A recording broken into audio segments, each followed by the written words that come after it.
कि सुखदेव जी महाराज परीक्षित राजा को कहना चाहते हैं कि परीक्षित, जब तक बाह्य शुद्धि नहीं होगी, जब तक व्यसनों का परित्याग नहीं होगा, तब तक आत्मा परमात्मा की बातों में तुझे क्या नजर पड़ने वाली है। इसलिए ये प्रारंभिक, ये एक पात्रता की बात है, अधिकार की बात है। और अब परीक्षित राजा वहां से आगे निकले।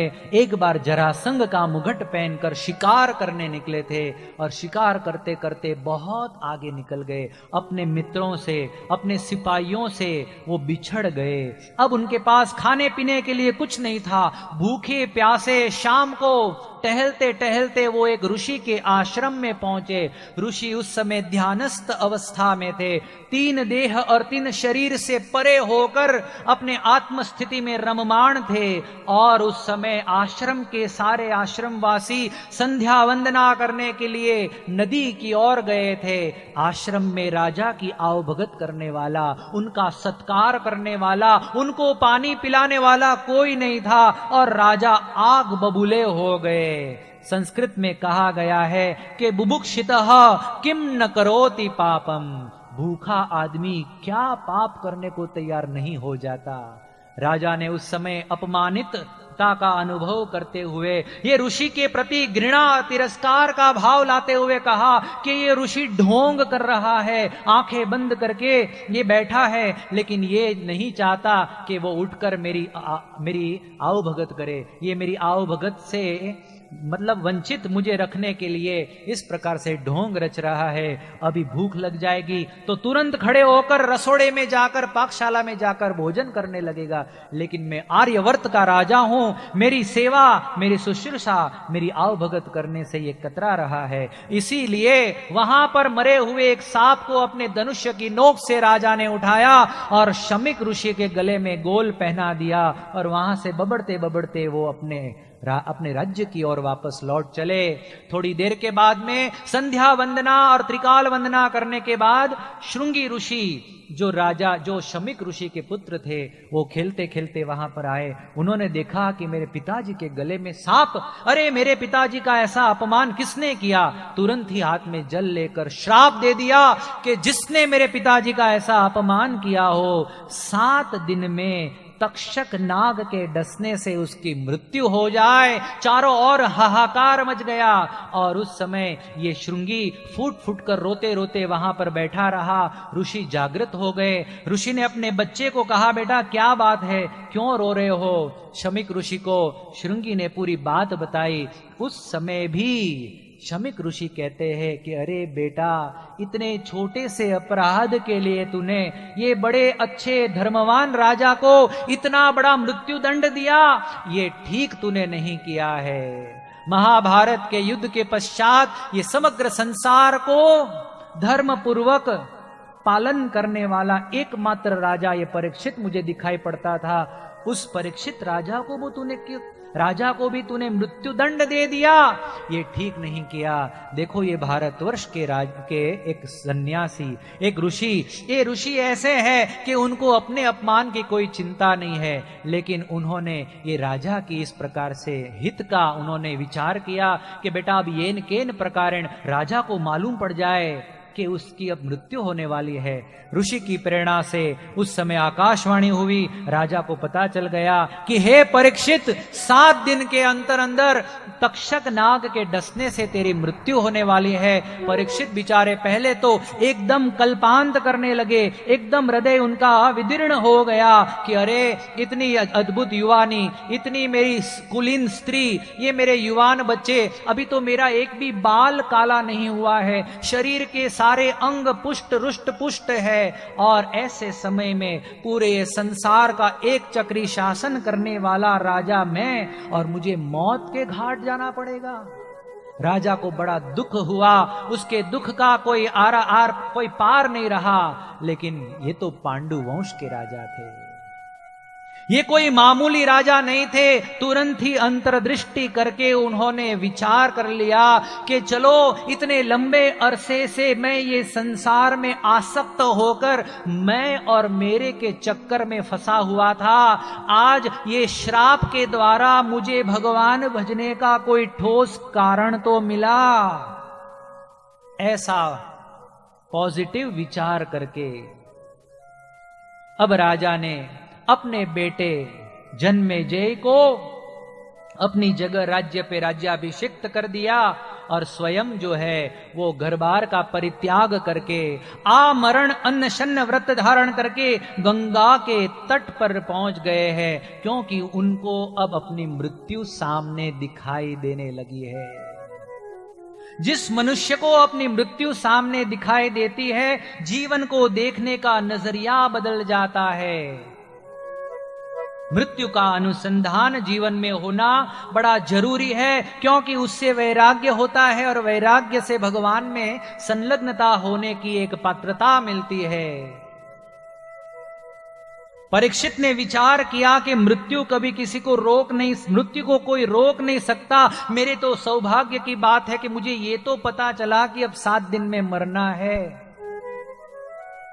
मृत्यु को कोई रोक नहीं सकता। हमारे यहां पर भजन गाया गया है कि कोई चला गया कोई जावे, कोई गठरी बांध सिधावे जी। कोई चला गया कोई जावे, कोई गठरी बांध सिधावे जी। कोई खड़ा तैयार अकेला, सब चला चली का खेला। 2 दिन का जग में रहना रे, सब चला चली का खेला।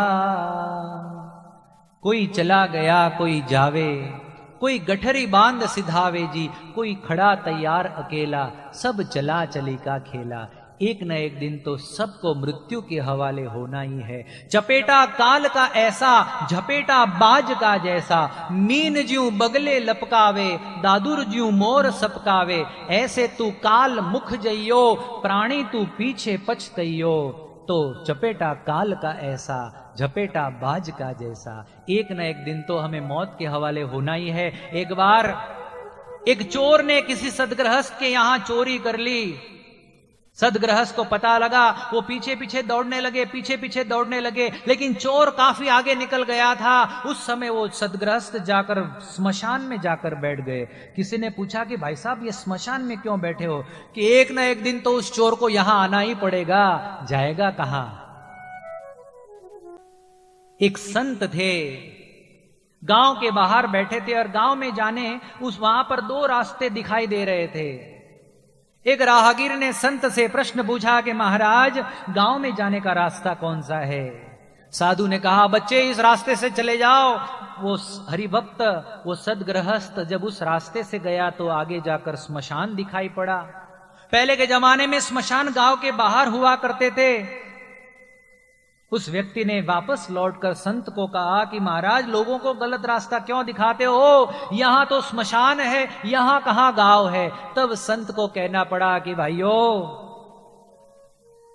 वही लोगों का परमानेंट निवास स्थान है। यहां तो लोग कोई 30, 35, 40 साल रहते हैं, अंत तो गत्वा तो सभी को वहीं जाकर निवास करना पड़ता है। यही हमारा परमानेंट स्थान है। अहनि अहनि भूतानि गच्छन्ति हयमालयम, शेषाः स्थिरत्वमिच्छन्ति किम आश्चर्यम अतः परम। यक्ष ने युधिष्ठिर राजा को प्रश्न पूछा कि ये संसार का सबसे बड़ा आश्चर्य क्या है? तो कहते हैं युधिष्ठिर जी कि हर रोज प्रति पल प्रति क्षण आदमी मरता है।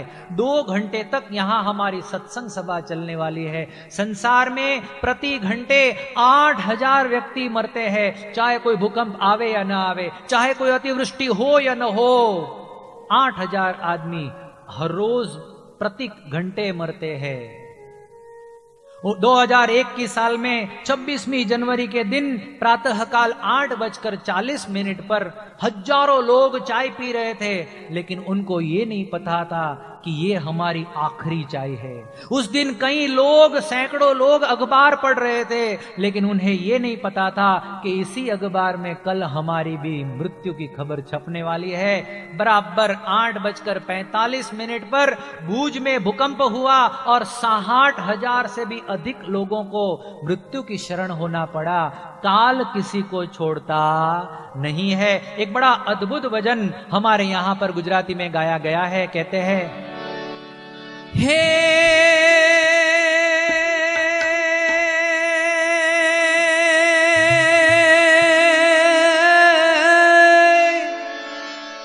કે માળી વીણે છે રંગ ફૂલડા રે કળી કરે વિચાર આજનો દિન રળિયામણો આજનો દિન રળિયામણો હે માળી વીણે છે રંગ ફૂલડા રે કળી કરે વિચાર આજનો દિન રળિયામણો હે કાલે આપણ શિરવાર હે તે હરિનો રસ પીજીએ હો હે તે હરિનો રસ પીજીએ હો હે તે હરિનો રસ પીજીએ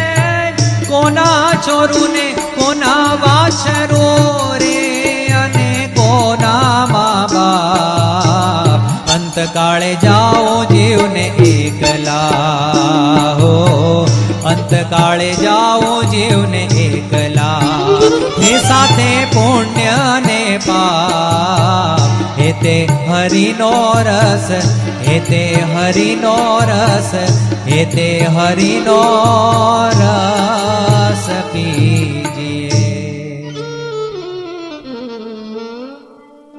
માળી વીણે છે રંગ ફૂલડા રે कली करे विचार આજનો દિન રળિયામણો जब बागान में उद्यान में माली पुष्पों को इकट्ठा करता है उस समय छोटी छोटी कलियां मन में सोचती है कि आज का दिन हमारे लिए सौभाग्यशाली है क्योंकि कल तो हमारी भी यही गति होने वाली है।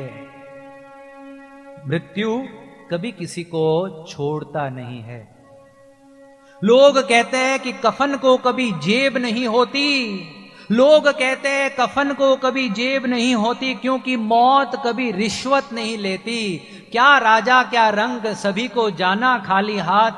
सिकंदर ने इसीलिए अपने मृत्यु के फरमान में कहा कि मेरे मृत्यु के समय मेरे कफन में से मेरे दोनों हाथों को खाली बाहर दिखवाना, लोगों को पता चले कि सिकंदर खाली हाथ आया और खाली हाथ उसको जाना पड़ा। अरे मेरे विश्व विजयी सैन्य को मेरे आगे पीछे चलवाना ताकि लोगों को पता चले कि ये विश्व विजयी सैन्य भी सिकंदर को बचा नहीं पाया।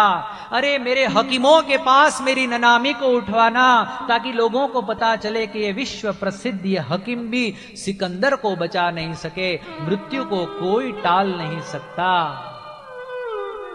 ये शरीर जो भगवान ने हमें दिया है, आप देखिए कि प्रत्येक वस्तुओं के ऊपर एक्सपायरी डेट लिखी होती है, शरीर पर एक्सपायरी डेट नहीं लिखी है। क्यों?